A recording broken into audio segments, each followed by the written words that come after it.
Olá, olá! Sejam bem-vindos ao OusarCast, podcast das pessoas que ousam. Hoje eu tenho a honra de receber o Sadiq Sarkis, ele que tem mais de 2 décadas dedicadas à gestão e liderança corporativa, especialmente nas áreas jurídica e de compliance. O Sadiq não é apenas um executivo experiente, ele é também um pensador crítico, com atuação relevante como conselheiro e membro ativo em importantes comissões, como a do Instituto Brasileiro de Governança Corporativa, o IBGC, a Comissão Especial de Compliance da OAB de São Paulo e o Comitê de Cultura de Integridade da Rede Brasil. Em seus escritos e reflexões, publicados regularmente no portal Mais Que Direito, Sadiq nos convida a questionar a tendência de aplicar a mesma solução para todos os problemas e a resistir à chamada tirania da pressa, que muitas vezes obscurece nossa capacidade de tomar decisões ponderadas. Sadiq nos lembra que um mundo que valoriza a velocidade, pensar é um ato de coragem e que a pausa estratégica pode ser uma verdadeira revolução na forma como lideramos e inovamos. Prepare-se, então, para uma conversa rica em insights, onde exploraremos a arte de fazer as melhores perguntas. Sadiq, meu amigo, seja muito bem-vindo ao OusarCast. Tudo bom, Denis? Eu que agradeço o convite. Como eu sempre digo, é muito bom a gente ter a oportunidade de poder compartilhar experiências, né? Até porque quando a gente compartilha, a gente sempre aprende um pouquinho também, né? Então vai ser um prazer poder participar e contribuir um pouco aí com o programa, com seus ouvintes. Perfeito. Sadiq, antes de colocar a bola oficialmente em jogo, queria que você se apresentasse um pouco melhor. Eu já fiz aqui uma breve introdução, mas queria que você contasse um pouco mais sobre si, sobre sua carreira, em que ponto você está, para que daí a gente comece com as perguntas. Perfeito, perfeito. Eu tenho aí mais de 20 anos de cargo de liderança, de gestão corporativa, especialmente no departamento jurídico e compliance. Eu fiquei nesse período, fiquei em escritórios de advocacia e empresas privadas também. Boa parte dele no Grupo Pão de Açúcar e nos últimos anos dedicado ao açaí. Na época em que era o mesmo controlador. Depois da separação, eu me mantive nos últimos anos apenas no açaí. Bom, eu tenho, como falei, mais de 20 anos aí nessa área de gestão corporativa. Também sou especialista em compliance, tenho pós-graduação, aliás, estou fazendo agora um MBA em Inteligência Artificial aplicada aos negócios, tenho mestrado em Direito e atuo também, eu sou membro, associado, diga-se de passagem, sou associado e membro do Comitê Jurídico do Instituto Brasileiro de Governança Corporativa. Eu tenho formação também pelo IBGC de conselheiro independente, faço parte de alguns conselhos de empresas do terceiro setor, também faço parte de conselho fiscal, também de empresas do terceiro setor. Como você bem falou, eu tenho algumas participações aí em alguns institutos, onde eu procuro colocar em prática e fortalecer a boa governança corporativa. E como gestor jurídico, em particular, eu sempre tenho me empenhado aí em tirar o jurídico do que eu digo, né, do isolamento, e posicionado o departamento como um parceiro estratégico do negócio, né, além ali de, como gestor também, formar equipes de alta performance para que você possa apresentar resultados, né? Afinal, você é reconhecido como um líder eficiente pelos resultados que você entrega. E a gente precisa de pessoas para isso, né? Eu acho que, de maneira bem resumida, seria isso. Perfeito. Legal. Sadiq, eu tomei conhecimento do seu trabalho, do seu pensamento, através dos artigos que você escreve para o portal Mais Que Direito. Eu sou um dos diretores do portal e é sempre muito gratificante, é muito prazeroso receber os seus artigos, né? E a partir de então, começou a surgir, de minha parte, uma grande admiração pela sua postura, pela sua forma de pensar. E, num dos seus textos, você fala da síndrome do martelo, ou seja, o hábito de líderes que aplicam a mesma solução para problemas distintos, né? Ou velhas soluções para novos problemas, soluções entre aspas, né? Considerando seus mais de 20 anos em gestão e liderança corporativa, qual você diria que é a manifestação mais insidiosa ou difícil de identificar dessa síndrome, em que líderes experientes, especialmente em setores de rápida transformação, continuam cometendo, digamos assim, esse erro? Eu diria para você que o problema é justamente a rápida transformação, tá? Porque no momento em que você está num ambiente onde vide aí a sociedade que se vive e graças aí aos recursos da tecnologia, tudo é rápido, né? Tudo é instantâneo. Então, muitas vezes, nós somos compelidos a ser instantâneo também. E é claro, quando você está numa posição de liderança, você tem uma experiência, né? Você não chegou ali de paraquedas, você passou por N situações e que você aprendeu e ensinou também. E aí é que entra a questão do martelo. Quando você se depara com uma situação que você já conhece, né, ou pelo menos acredita que conhece, o impulso de você aplicar uma solução, né, que você aplicou no passado e deu certo para aquela situação que você acredita que seja a mesma situação, ela é tentadora. Até porque existe uma questão, o problema em si, né, existe uma questão daquele que é o problema real, né, e o problema aparente. Às vezes, quando chega na sua frente para uma decisão, um problema aparente, você até soluciona, né, porque muitas vezes o bom senso ajuda bastante. Então, você até soluciona. Mas quando você soluciona um problema aparente, não demora muito, esse problema ele vai voltar, e muitas vezes volta com uma outra roupagem ou de uma outra forma. O problema dele estar voltando corriqueiramente é porque você não ataca a origem desse problema, né? E não atacar a origem do problema para o ambiente corporativo, o recado que você manda o gestor não está sabendo lidar com um determinado problema. Só que você diz, não, eu estou resolvendo. Só que você vive resolvendo problemas. É o que a gente chama de apagando incêndio, né? Você não consegue se dedicar a outra atividade senão a resolver um problema que constantemente está na sua frente. Por quê? Porque você está usando a mesma operação, usando o martelo ali. Você só tem o martelo, você não tem um alicate, você ignora chave de fenda, você ignora outra porque você sabe usar o martelo, né? E você está aplicando e, de certa forma, resolvendo.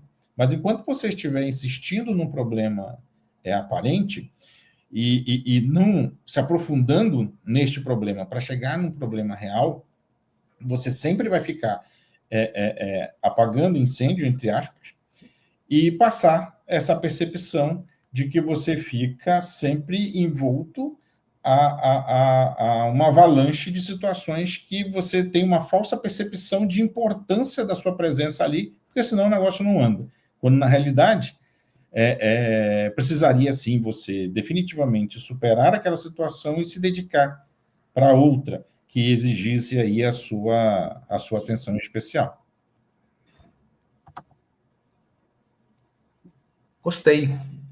Aproveitando a metáfora do martelo, como que o líder pode fazer para colocar mais ferramentas dentro dessa caixa, né? O alicate, a chave de fenda, a chave inglesa, e como fazer para identificar qual a mais adequada para cada situação? É só através de cursos extras ou só através dos tombos que a vida dá, da bagagem que você adquire, ou é um compilado, é uma mistura desses itens para você ampliar a sua caixa de ferramentas e ter o discernimento de saber quando e onde aplicar? Você abordou aí diversos temas, né? Mas eu vou tentar aí, vamos tentar fazer um cadenciamento. E, por favor, Denis, fique à vontade se você quiser abordar algum tema que te desperte no meio do caminho. Mas, muitas vezes, o líder, por ser líder, como eu falei anteriormente, você não caiu ali de paraquedas, você chegou ali pelos seus méritos, você tem a sua experiência, muitas vezes ele já chega com uma caixa de ferramenta com bastante coisa ali dentro. Tá? Grande maioria dos seus problemas, a ferramenta adequada já está lá dentro. O problema é que você é habilidoso no martelo, né? O martelo já solucionou problemas para você no passado, e dada essa necessidade de agir rápido, por que não usar algo que você já está familiarizado, né? E tem habilidade com ele? Né? Então, normalmente o líder já tem a ferramenta e a dificuldade de escolher entre qual delas utilizar em determinadas situações, muitas vezes está na escuta, né? Está em ouvir aquilo que estão te apresentando. Porque aquilo que eu te falei, às vezes o problema que está ali é um problema aparente. Um problema de verdade, dele estar lá, sim, é um problema, está trazendo algum transtorno. Mas você quer resolver este problema e poder se dedicar a um outro problema, algum outro projeto, enfim, despender seu tempo com uma outra atividade, você precisa identificar o problema real. E para você identificar o problema real, distinguir o que é o problema real do problema aparente, você precisa ouvir. Você precisa ouvir aquilo que não estão te falando. Você precisa ouvir aquilo que ninguém está ouvindo. E aí entra não só o bom senso, mas a experiência. E um certo controle emocional. Você precisa saber agir sob pressão, porque, como eu te falei, o ambiente corporativo, principalmente na atualidade, exige uma coisa muito rápida, né? Uma resposta rápida. E nem sempre velocidade é sinônimo de presteza ou de experiência. Às vezes, saber ouvir é o que diferencia um verdadeiro um líder que todo mundo lembra quando você tem um problema relevante, daquele líder que apaga incêndio muito bem apagado, diga-se de passagem. Mas, hoje em dia, a gente precisa daquele que resolve o problema. Então, a dica que eu daria para você saber qual ferramenta usar é, primeiro, ouvir. Ouvir e saber fazer as perguntas adequadas, porque, às vezes, as pessoas não falam, não é nem porque elas não querem falar, mas às vezes ela não sabe como colocar aquela situação para você. Então, para que você tenha respostas certas, você precisa fazer as perguntas certas. Então, qual ferramenta usar? Ouça, ouça e ouça, né? E sempre que possível, faça perguntas certas. Uma vez eu escrevi que a sua equipe, às vezes, precisa mais que você os ouça do que você os mande fazer, né? Porque quando você ouve, você não só cria uma sinergia com a sua equipe, um alinhamento com a sua equipe, e dá mais segurança para que eles possam até mesmo aprender a como trazer essa coisa para você. Então, a dica seria ouvir para poder saber qual a ferramenta usar. E você comentou também sobre questão de habilidades, né? Seria alguma coisa que você poderia desenvolver para isso. Aí nós entramos nas raias do soft e hard skills, né? Peter Drucker falava que você era contratado pelas suas habilidades, mas você normalmente era contratado pelas suas habilidades, mas demitido pelo seu comportamento, né? O que isso traduz hoje na atualidade? Você é contratado pelo que está no seu currículo, seriam seus hard skills, o que você aprende. mas você só fica ali naquele lugar a depender do seu comportamento, diga-se de passagem. Controle emocional, trabalhar sob pressão, saber escolher a ferramenta certa, ouvir, criar empatia, isso tudo é comportamento, né? E quando se fala de comportamento, muitas vezes fala-se também de caráter. Aí entra também naquilo que você falou, é a experiência da vida, por tudo que passou? Sim, mas eu digo mais. É importante, eu, pelo menos como gestor, sempre valorizei as pessoas pela sua trajetória de vida, fora a sua trajetória curricular. Por que da trajetória de vida? E nem tanto pelo que ele passou, tá? Porque muitas vezes a gente passa dificuldades na vida, passou fome, passou necessidade, enfim, as mais diversas possíveis. Mas não são as dificuldades que aparecem na sua vida que te habilita a ser um bom, ou médio, ou um líder ruim. Mas sim como você superou essas dificuldades. Porque, a depender de como você supera as dificuldades, e não as dificuldades em si, é que mostra e que começa a moldar o seu caráter. E é aí que os executivos, a alta liderança, começam a olhar você como um líder de verdade, um líder real, né? A sua equipe começa a te olhar com outro olhar também, né? Mostra que você não está acima de ninguém, muito pelo contrário, você está do lado de todo mundo, e deixa estar que, naturalmente, as próprias pessoas te colocarão acima, porque a gente segue aquelas pessoas que nós admiramos, e não aquelas que nós temos medo. Seguimos aquelas que a gente respeita, e não aquela que simplesmente chega e manda você fazer, sem você ter a menor ideia de propósito. Enfim, eu diria para você que o caminho, ou pelo menos o tema que você abordou no tocante à habilidade, eu caminharia por aí. Essa questão das perguntas remete muito, no meu entendimento, ao método socrático, né? Você saber fazer as perguntas certas para ter os insights, os inputs, para você desenvolver a sua conclusão, a sua argumentação. E daí, até com também a sua trajetória, seu repertório de vida, começar a ouvir o que não é dito, né? A ler o que está nas entrelinhas. Acho que dessa forma a gente consegue desenvolver essa habilidade, né? Em conseguir identificar gaps, identificar problemas que estão ali muitas vezes ocultos, estão submersos. E quando você estava falando, eu me lembrei de um trecho de uma entrevista do Miguel Nicoleles, o neurocientista, em que ele estava mencionando no tempo que ele fazia residência médica, e que ele estava lá no plantão de final de semana, e sempre muito agitado, né? Gente entrando, saindo o tempo todo, dos casos mais simples aos mais complexos. E ele falou que teve uma pessoa, ele chegou, fez um exame simples ali, examinou fundo de olho, né? Batimento cardíaco, e falou: não, a pessoa não tem nada, vai ver que foi só algum mal-estar momentâneo.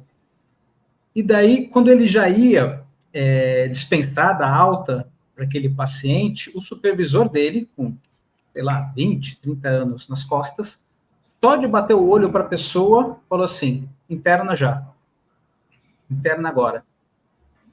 E daí depois foi feitos os exames mais aprofundados e realmente viu que ele estava perto de ter um ataque cardíaco, alguma coisa assim. E daí ele perguntou: mas como você descobriu isso? Ele falou: não sei, foi empírico. Né? Só de bater o olho, com todo esse tempo de janela, ele sacou que tinha alguma coisa de anormal na pessoa, ele não sabia dizer exatamente o que, mas mandou a pessoa internar. Né? Então, acho que saber escolher a ferramenta passa pela bagagem que você constrói, né? Acho que é mais ou menos por aí. Sim, exatamente. Mas você me trouxe um exemplo que me fez lembrar técnicas, né, vamos falar assim, de leitura, né, de leitura corporal. Né? Você falou de neurociência. Fizeram um experimento uma vez em que uma determinada classe média, estudantes de medicina e médicos, eles fizeram um trabalho em grupo. Eles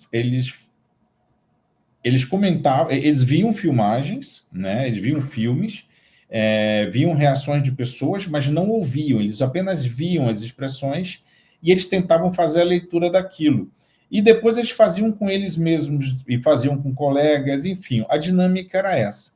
A finalidade era que, pelo simples ato de conversar, né, você perceberia que determinado tipo de comportamento levava a uma determinada causa, seja de alegria, seja de preocupação, enfim, de ansiedade.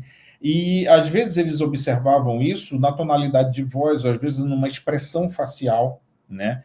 Eles começaram a identificar uma certa constância do ser humano no rosto, né, ou no comportamento corporal, onde levavam a determinados tipos de problemas.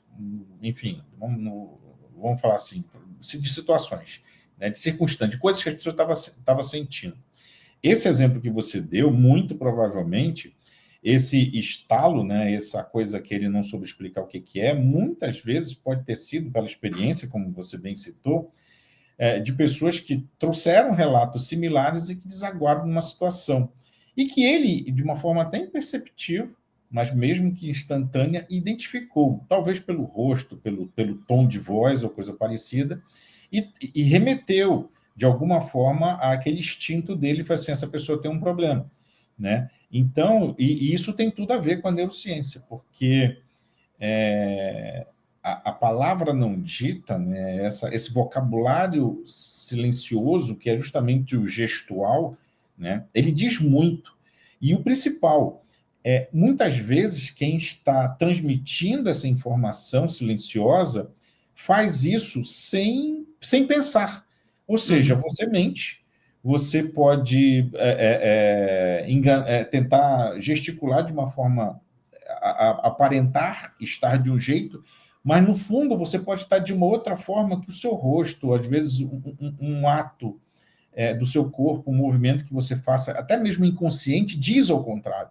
Uhum. E ainda que você queira ludibriar alguém dos seus sentimentos ou do que você está sentindo, ou você não consegue dizer o que está sentindo, uma pessoa bem treinada em neurociência, em neurocomportamento, ele consegue fazer essa leitura, o indício dessa leitura, por um comportamento que você não percebe que tem, né? É aquela velha história, você consegue mentir, mas o seu corpo não.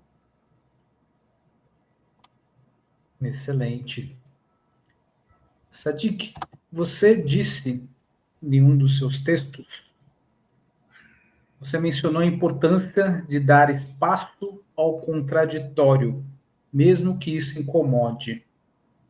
Na prática de um executivo jurídico de compliance, como se constrói e mantém uma cultura onde opiniões divergentes e até desconfortáveis são genuinamente valorizadas e incorporadas ao processo decisório?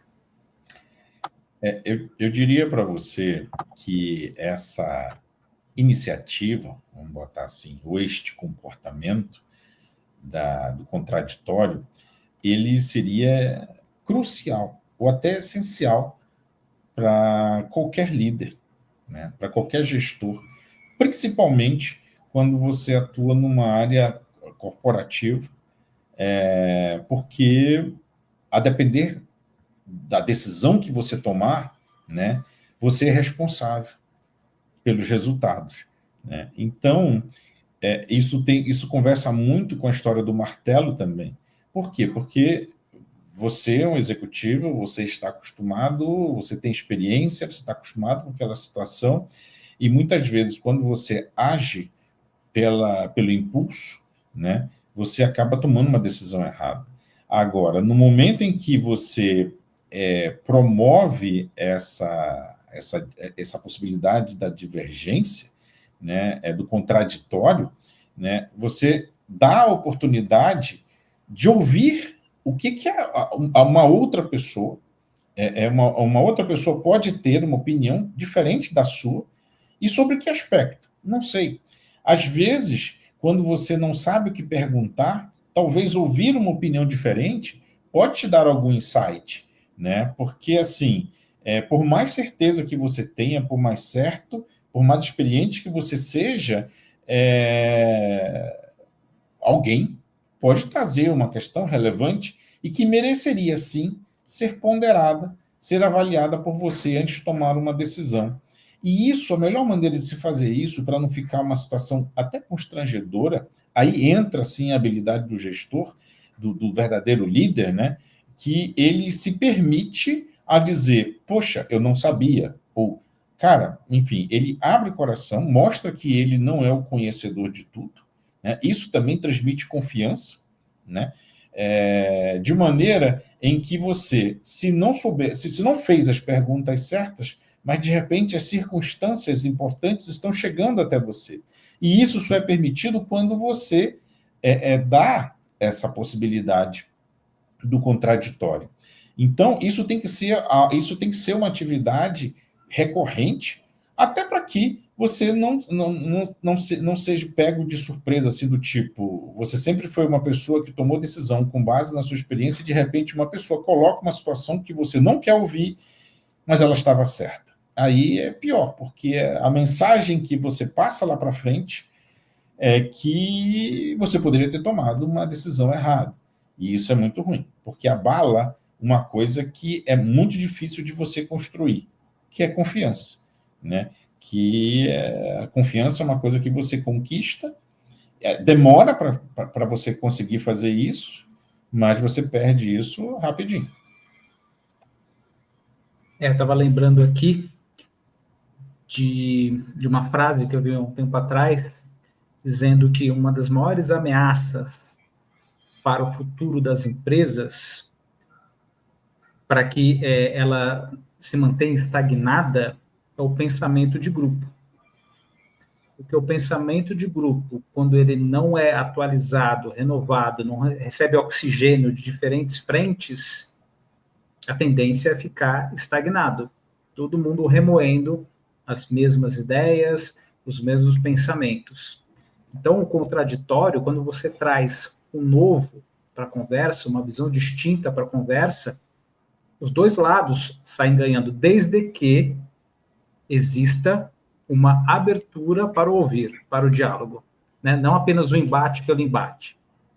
Eu não posso estar com a minha postura, com a minha guarda levantada, visando vencer o debate, achando que vencer o debate é fazer o meu ponto de vista prevalecer.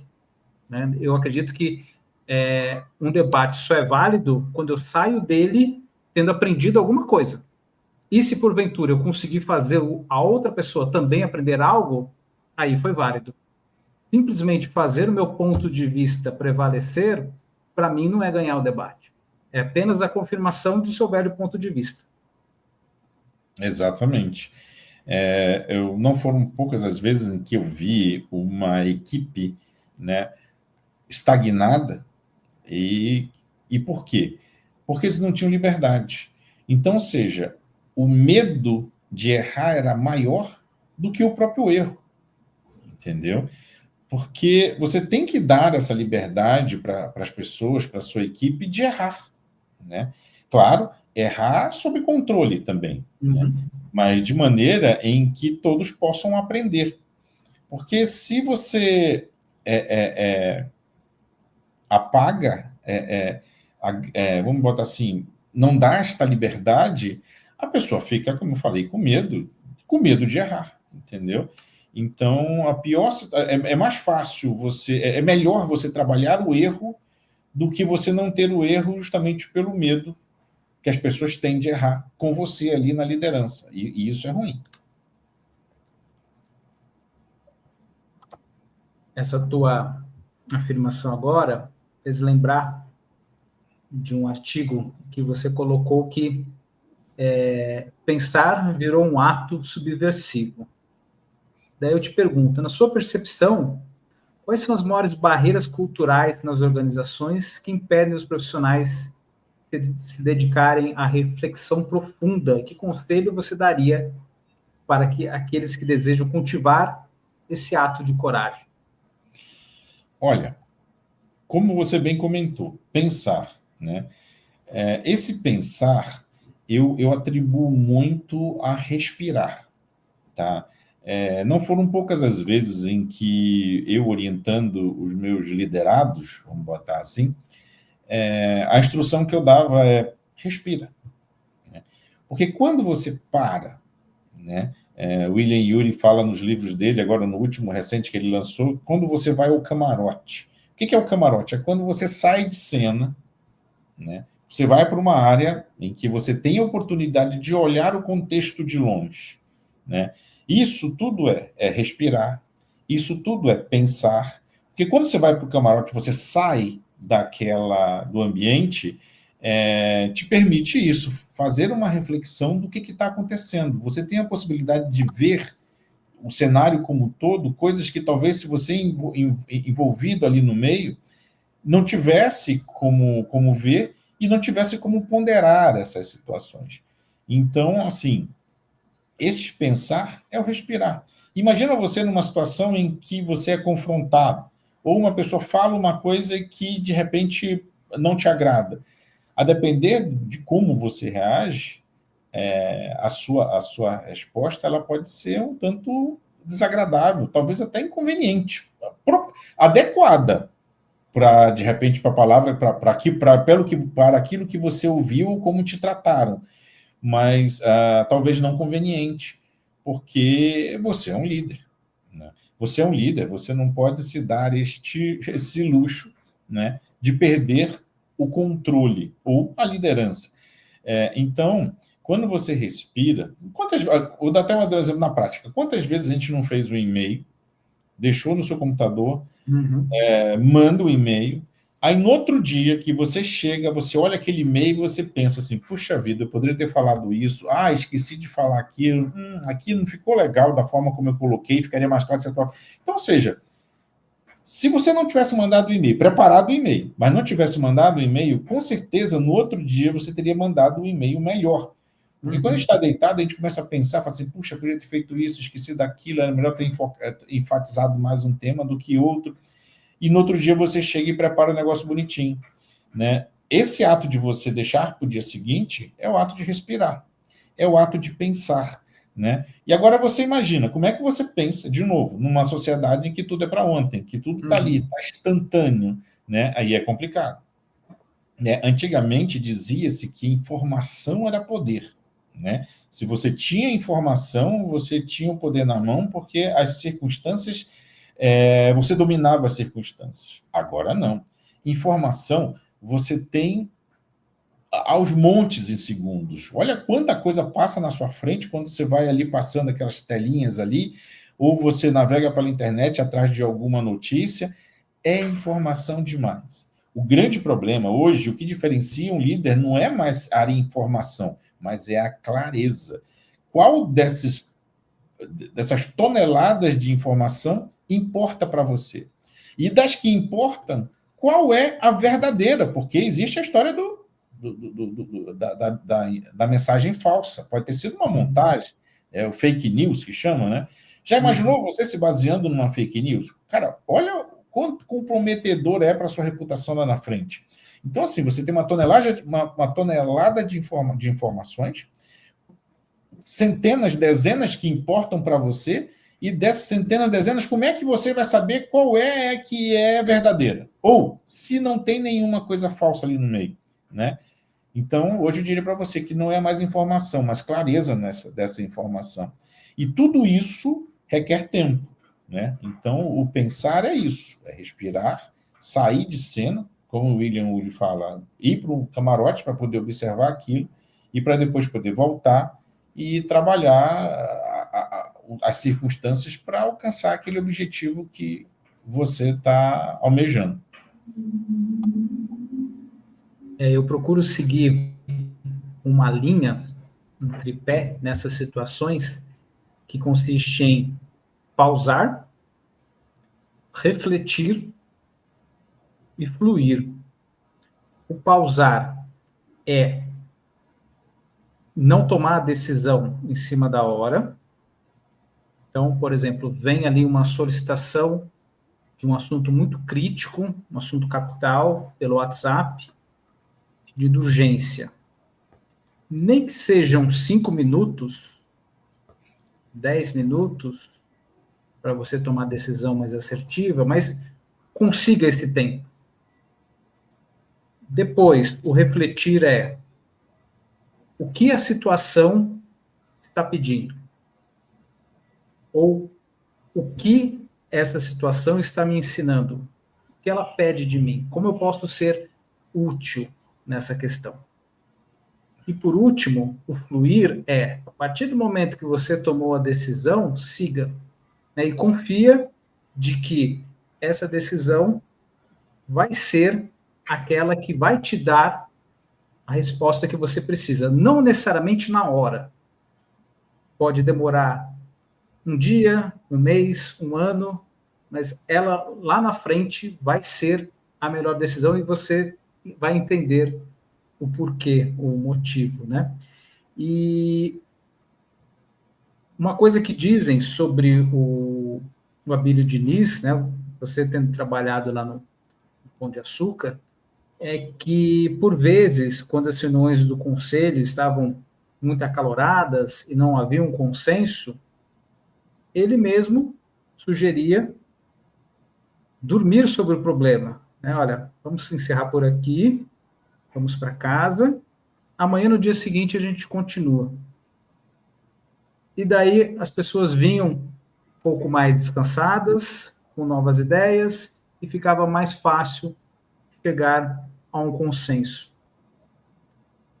Sadiq, você teria alguns exemplos no seu dia a dia de como que você, ou algum líder que você já teve, conseguiu, numa situação tensa, numa situação grave, conseguiu aplicar essa pausa estratégica e obter um resultado, uma virada surpreendente, digamos assim?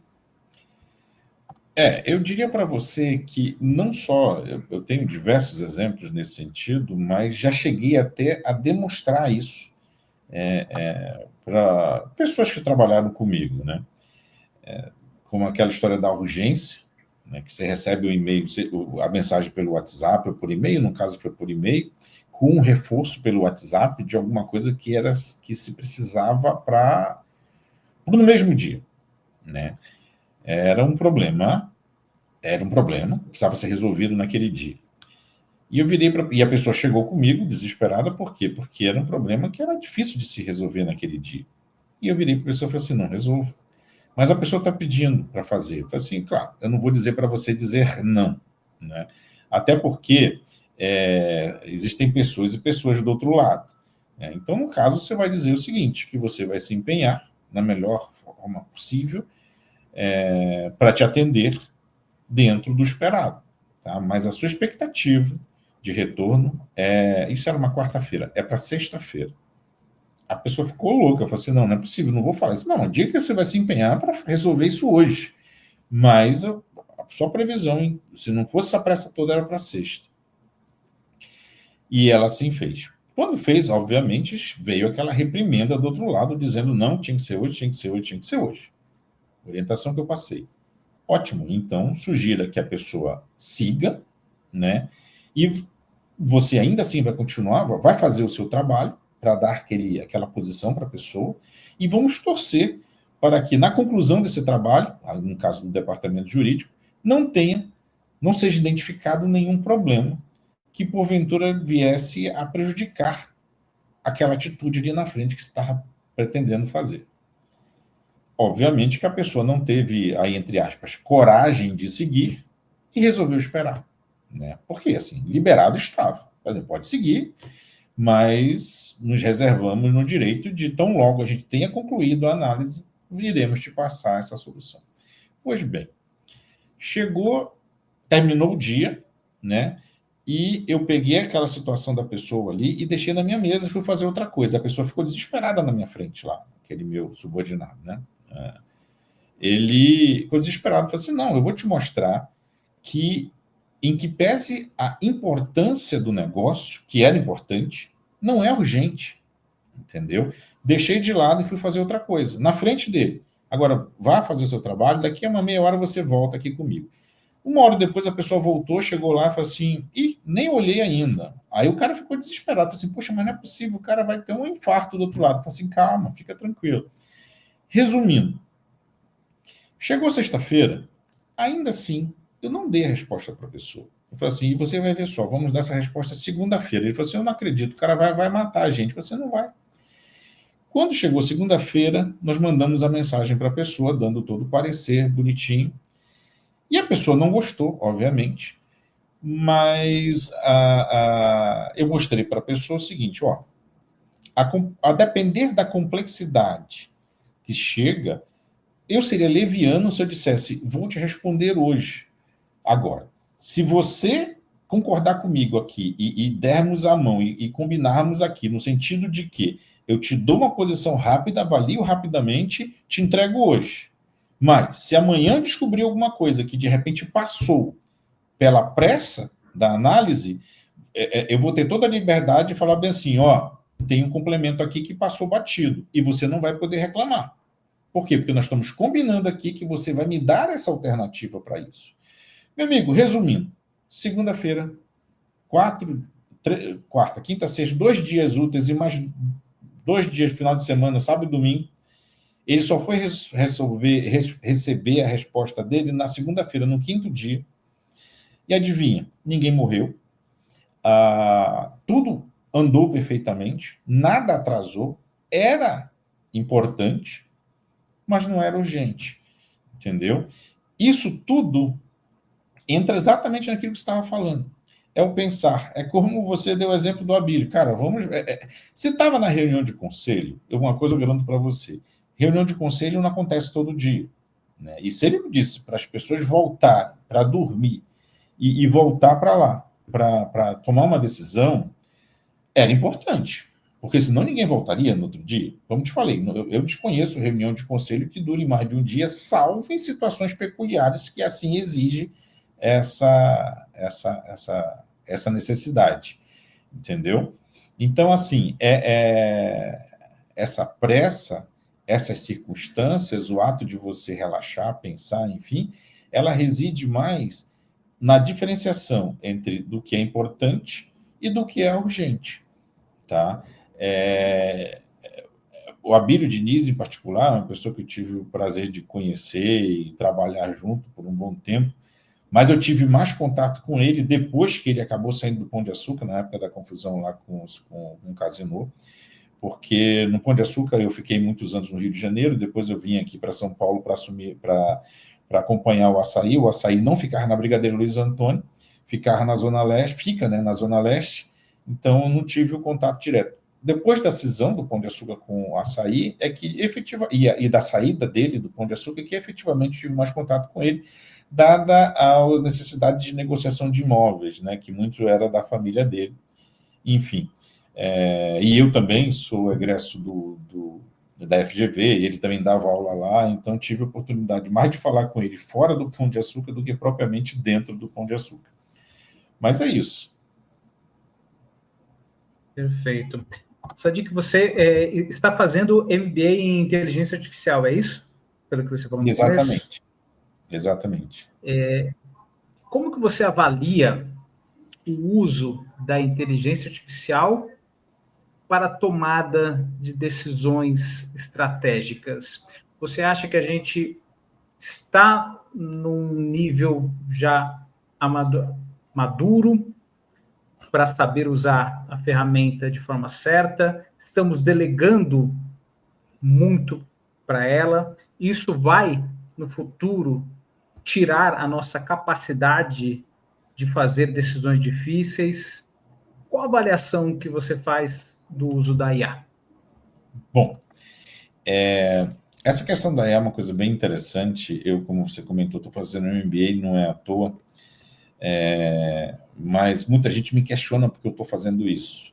E eu vou te explicar por quê. Às vezes, eu gosto de dizer que, quando toco nesse assunto sobre computadores, né, eu digo que no final da década de 80, para o início da década de 90, eu era garoto de programa, né? Mas garoto de programa de computador, eu fazia programa para computador, né? Então, comecei como programador e nessa época, não se imaginava o computador na mesa das pessoas. Então, tinha o CPD, né, que era o Central de Processamento de Dados. Todo mundo preenchia planilhas, mandava para lá, e de lá gerava-se folha de pagamento, controle de estoque, contabilidade, enfim. Então, ou seja, eu conheço diversos programas, linguagens de programação, altas e baixas, para micro, mainframe, são grandes computadores, mas chegou uma época na minha vida em que eu resolvi fazer direito, né? De lá foram mais de 25 anos, mas longe da programação.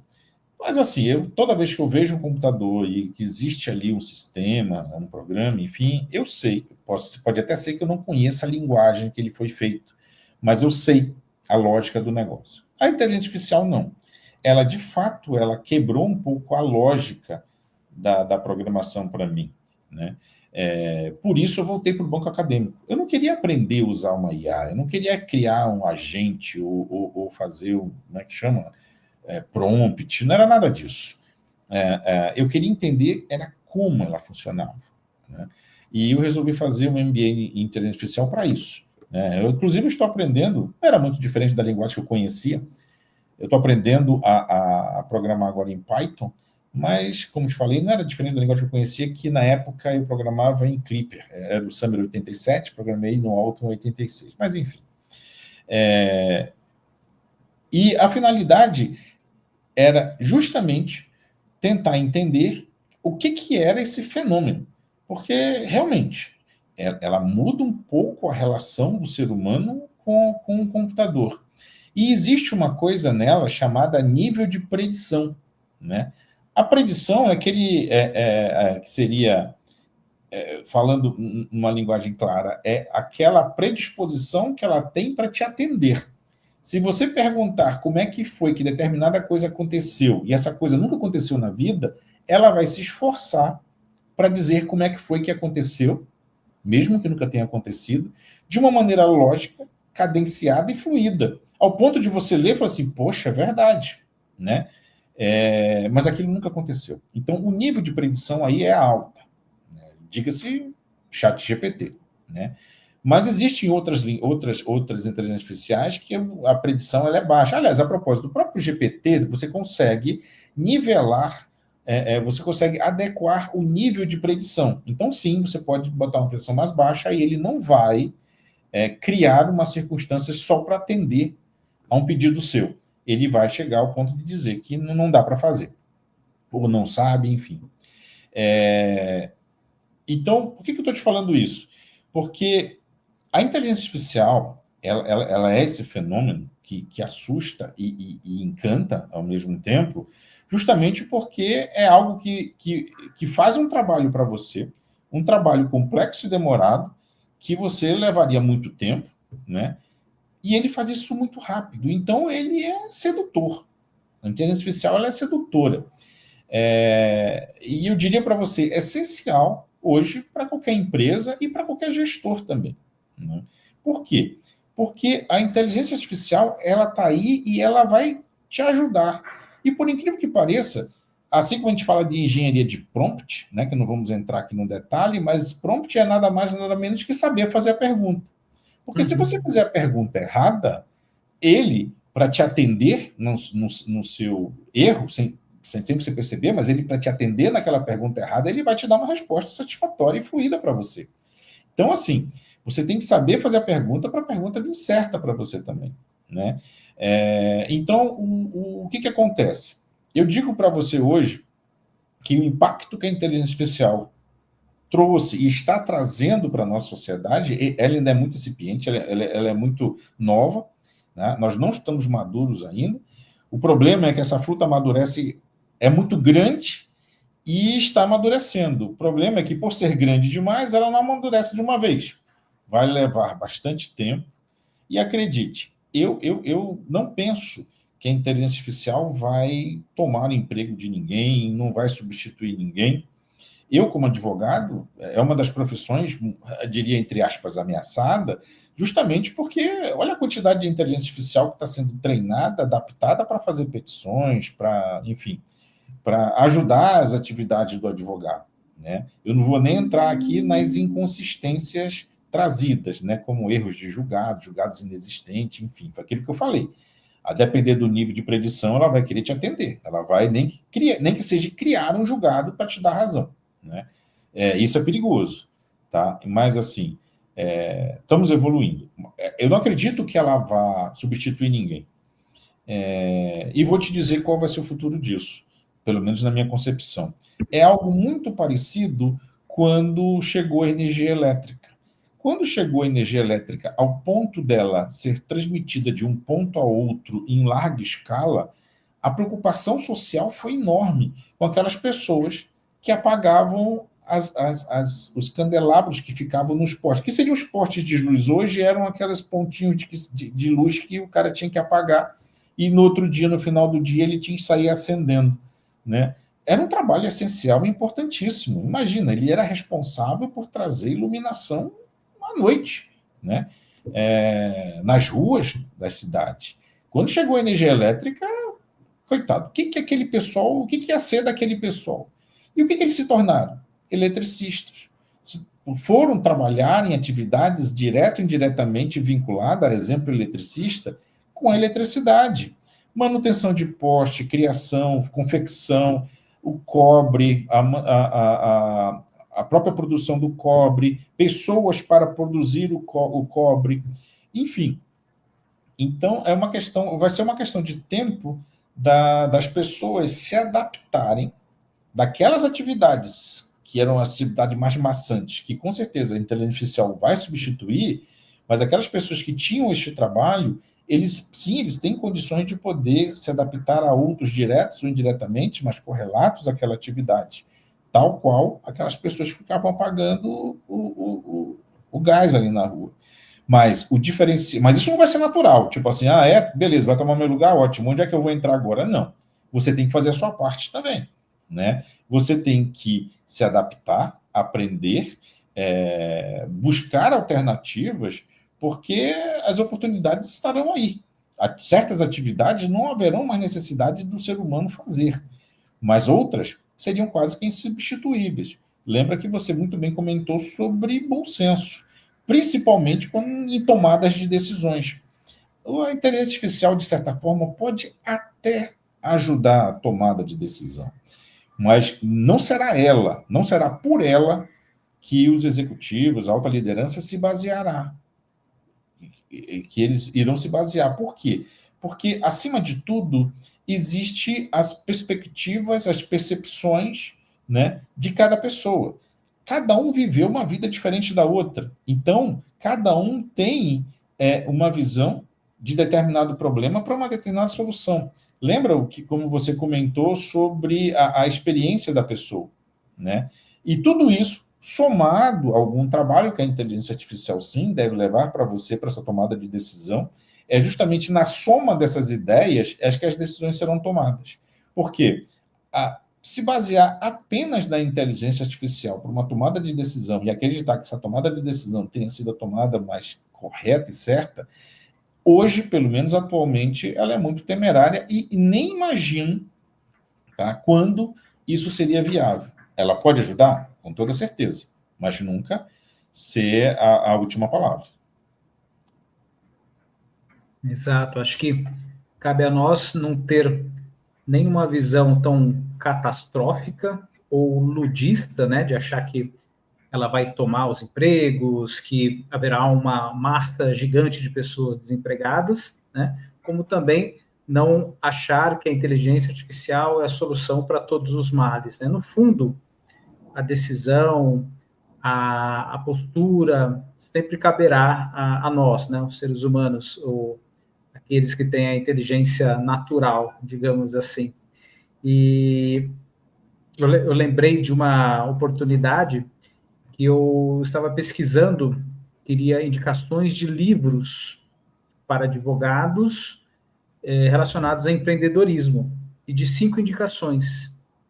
E ele me trouxe como resposta 5 indicações. Daí eu fui apurar, fui verificar que livros eram aqueles. Dos 5, eu descobri que só um existia.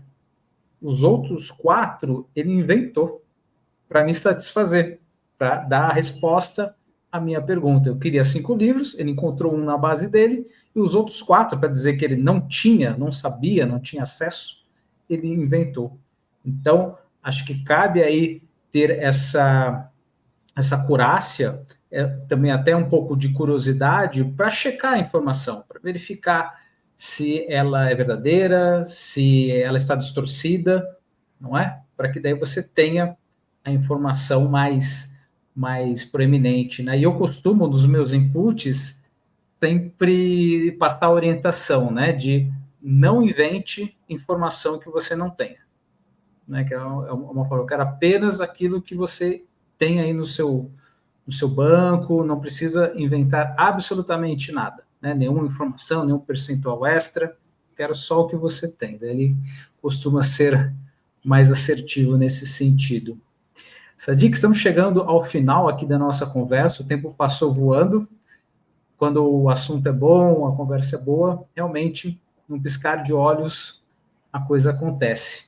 E, para encerrar, queria fazer a pergunta que eu faço para todos os entrevistados. Como aqui nós gostamos de falar com pessoas que ousam, estamos no Ousarcast, eu pergunto para você, qual foi, ou qual é, ou qual será a maior ousadia da sua vida? Minha maior ousadia. Meu amigo, eu vou te dizer uma coisa. A gente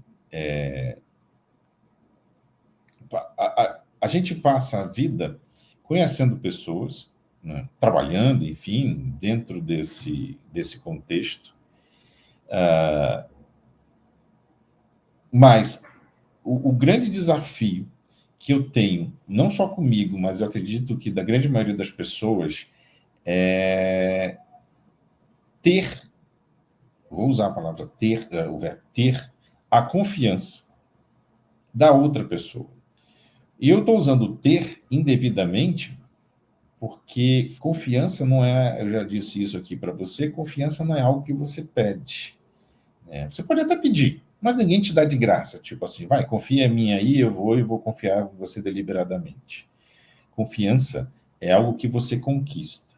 Então, e não é fácil. Então, eu acho que a ousadia de qualquer líder é ganhar esta confiança, mas não sendo assertivo, fazendo o que você, o que te esperam que você faça e fazendo bem feito. Imagina, quando você está numa posição de liderança, o executivo, ele deve acreditar em você, porque você não chegou lá à toa, você passou o processo seletivo, então já tem um indício de comunicação, de alinhamento, né? De você, da sua pessoa, com aquele carro que você está ocupando. Então, ele já deve acreditar em você, mas acreditar não é confiar, né? Aí você faz um bom trabalho, você faz um excelente trabalho, apresentou ótimos resultados, o cara pode até começar a gostar de você e do seu resultado. Convenhamos, isso não é confiança. Agora, quando você conseguir ganhar a confiança dele, aí entra tudo aquilo que a gente conversou. Escuta, respira, contraditório, de maneira em que você constrói os teus resultados. Aí sim, você constrói os seus resultados. E quem apresenta esse resultado fisicamente pode até ser você, mas quem constrói isso é a sua equipe. Então, você tem que ganhar confiança não só do alto executivo, mas da sua equipe. E quando você se coloca ao lado da sua equipe, ele percebe que você está lá para apoiar ele, para estar junto com ele, e não só para mandar ou para cobrar. E é aquilo que eu também já comentei. Nesse momento, as pessoas te respeitam, te admiram, e nós seguimos aquelas pessoas que nós admiramos e respeitamos, não aquelas que nós tememos, né? E então você começa a ganhar confiança, né? Você começa a ter uma equipe que faz aquilo, muitas vezes por você, até por acreditar naquele propósito, daquele trabalho, daquilo que você engajou aquelas pessoas. Então, eu digo para você, de minha parte, a minha maior ousadia foi ganhar a confiança dos altos executivos. Eu, de certa forma, consegui, porque eu tive a oportunidade de, muitas vezes, tomar decisões em que eu pensava assim, pronto, agora a casa vai cair. E muito pelo contrário, né? Dado ao meu histórico, eles pararam, não deram um piti, vamos botar assim, né, como normalmente quando chega o advogado ou o departamento jurídico, quando ele é um mal necessário, né, que o pessoal fala, poxa, é o ponto de burocracia, ali o negócio emperra, mas quando você toma uma decisão contrária aos interesses da maioria e todo mundo para, te ouve e avalia aquilo, meu amigo, isso, na minha concepção, no mundo corporativo, é uma ousadia. Então, ou seja, ousar ganha a confiança do seu executivo. Eu acho que é por aí. Excelente. Então, este foi o OusarCast de hoje com Sadiq Sark. Sadiq, muito obrigado pela sua participação, pelos ensinamentos, pela história compartilhada aqui com a gente. Tenho certeza que todos que estão assistindo gostaram muito. E fica o convite para que você que está nos assistindo volte daqui a 15 dias, quando estaremos com um novo programa no ar. Muito obrigado e até mais. Até logo, meu amigo. Boa.